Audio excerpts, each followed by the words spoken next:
This question says acrylonitrile, that is this compound, can be made from propylene and nitric oxide.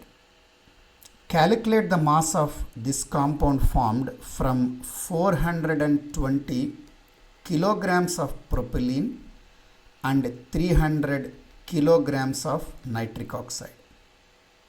And it says acrylonitrile is the starting material for the production of a kind of synthetic fiber.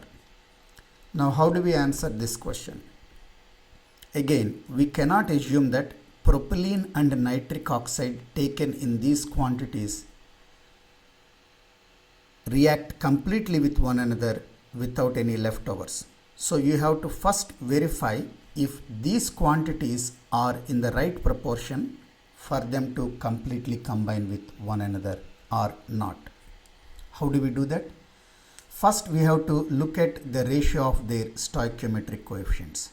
So the ratio of their stoichiometric coefficients is 3 to 6, right? 3 is propylene and 6 is for nitric oxide. So if you divide both with 3, it becomes 1 to 2. That is, for each mole of propylene, you need 2 moles of nitric oxide for complete reaction without any leftovers. Now, what is the ratio of the moles taken? So, ratio of the moles taken is, make sure that you put these quantities in the right order. The first one is propylene, the second one is nitric oxide. So, we took 420 kilograms of propylene. So, 420 times 10 to the power of 3 grams of propylene divided with its molecular weight expressed in grams. What is its molecular weight? 36 plus 6, 42. So it is 42.0 gram to the mass of nitric oxide taken is 300 kilograms. So 300 into 10 to the power of 3 grams. And what is its molecular weight? 14 plus 16, 30. So 30 expressed in grams. So if you simplify it, you would get a 10 here and a 10 here as well. And these two are one and the same. So the ratio is 1 to 1. So the ratio of the moles of propylene and nitric oxide taken is 1 to 1. That is, for 1 mole of propylene, you have only 1 mole of nitric oxide. But the stoichiometric coefficients tell that for each mole of propylene, you need 2 moles of nitric oxide for complete reaction. That means you do not have sufficient nitric oxide to react with the propylene you took. That means nitric oxide is the limiting reagent.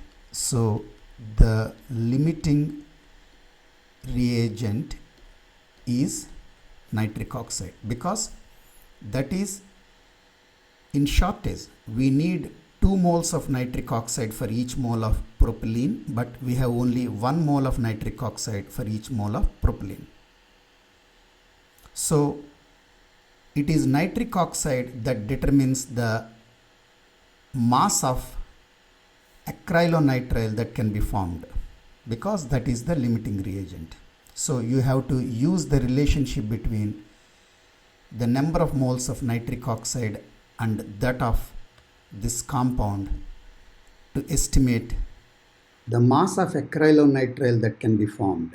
So looking at these coefficients, you understand that 6 moles of nitric oxide produces 4 moles of this compound.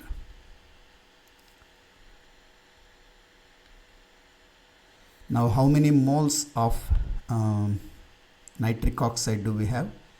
10 to the power of 4, right? Or 10.0 times 10 to the power of 3 grams. So that would be 1.00 times 10 to the power of 4 moles of nitric oxide will produce how many moles of acrylonitrile. So the number of moles of acrylonitrile produced is, multiply these two and divide it with 6 moles. So 1.00 times 10 to the power of 4 mole multiplied with 4 mole over 6 mole. Now you simplify this to get the number of moles, and if you want to get the mass of this compound, you have to multiply the number of moles with its molar mass, right? So that would be 1.00 times 10 to the power of 4 into 4 over 6 mole multiplied with, what is the molar mass of this compound? 36 plus 3, 39 plus 14, is it 53? So it would be 53.0 gram per mole. Cancel these two, you would get the mass of this acrylonitrile in grams, and to convert that into kilograms, you can divide the whole thing with 10 to the power of 3.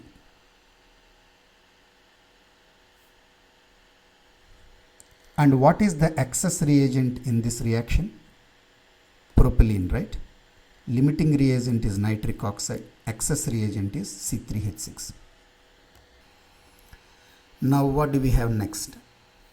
When calcium oxide is heated with carbon to a high temperature, we get calcium carbide that is used in the production of acetylene. If 2.8 kilograms of calcium oxide is mixed with 2.4 kilograms of carbon, find the limiting reagent, mass of calcium carbide formed, and the mass of the excess reagent left behind. And you know how to answer this question. First, we start with the ratio of their stoichiometric coefficients.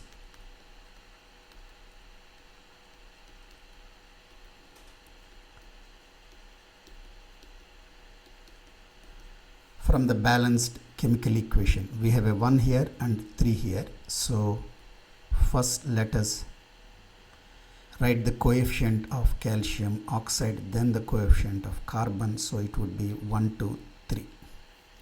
Then what is the ratio of the number of moles of calcium oxide and carbon taken? That would be mass given. Mass of calcium oxide taken is 2.8 kilograms. So 2.8 multiplied with 10 to the power of 3 grams over its relative molecular mass. No, calcium oxide is an ionic compound, so relative formula mass expressed in grams. So that would be 40 plus 16, right? So 56.0. So 56.0 grams. This is the number of moles of calcium oxide taken, and the number of moles of carbon taken is 2.4 times 10 to the power of 3 grams divided with the relative atomic mass of carbon is 12 approximately, expressed in grams is 12.0 grams. Now cancel these two, cancel these two, cancel these two. 2.8 goes 20 times in 56. This goes 5 times in 12. So it would be 1 over 20 to 1 over 5.0. And this goes 4 times in this. So it would be 1 over 4.021, or if you multiply both with 4.0, it becomes 1 to 4.0. That means for each mole of calcium oxide, we took 4 moles of carbon. But for each mole of calcium oxide to react completely, we need only 3 moles of carbon. So we have more carbon than that is required to react with 2.8 kilograms of calcium oxide. So that obviously means the excess reagent is carbon, right? We have more carbon than is required to react with 2.8 kilograms of calcium oxide. So the excess reagent is carbon. That means the limiting reagent is calcium oxide. Then we have to use the relationship between the number of moles of the limiting reagent and the number of moles of the product to estimate the mass of the product formed. So how do you do that? Here we have a 1 and we have 1 here. That means 1 mole of calcium oxide produces 1 mole of calcium carbide. Then how many moles of calcium oxide do we have? This, right? That is 1/20 times 10 to the power of 3 moles of calcium oxide will produce how many moles of calcium carbide. So the number of moles of calcium carbide, or to be more accurate, the amount of substance of calcium carbide is 1/20 times 10 to the power of 3 mole multiplied with 1 mole over 1 mole. Product of these two over this, right? Cancel these two and you will get 10 to the power of 3 over 20 mole of calcium carbide. Then how do you get the mass of calcium carbide? You have to multiply the amount of substance, if you care about the unit, with its molar mass. Molar mass of calcium carbide is its formula weight, that is 40, 24, 64. Formula weight expressed in gram per mole, that is its molar mass. So the amount of substance we have is 10 to the power of 3 over 20 mole multiplied with 64.0 gram per mole. Then you would get 64.0 into 10 to the power of 3 gram over 20 point. Simplify this to get the mass of calcium carbide.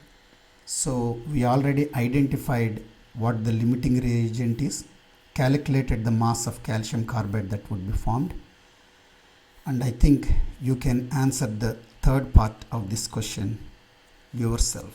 Take that as an exercise.